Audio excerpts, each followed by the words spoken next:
5 KG কম না 5 KG বেশি, up and down করে 5-10 কেজি। হ্যাঁ 500 বলতে পারেন আপনি। এটা 3 লক্ষ টাকা আছে।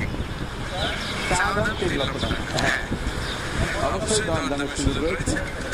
এই গরুটি সংগ্রহ করতে চাইলে আমার সঙ্গে যোগাযোগ করতে পারেন ইনশাআল্লাহ। এই মুহূর্তে আমাদের খামারের সবচেয়ে ওয়েট ধারে গরু এটা বড় গরু। এটা আমি বলছি এবার মিডিয়াম রেঞ্জের গরু বলছি, এর মধ্যে 600 কেজির কাছাকাছি গরু। এটা লাস্ট ওয়েট নিয়েছিলাম বেশ কিছুদিন আগে 575 বা 77 কেজি ছিল। আশা করি এটা 600 চা দাম কত? 4,20,000 টাকা আস্কিং প্রাইস। অবশ্যই দরদামের সুযোগ রয়েছে। 600 কেজি আশেপাশে হবে।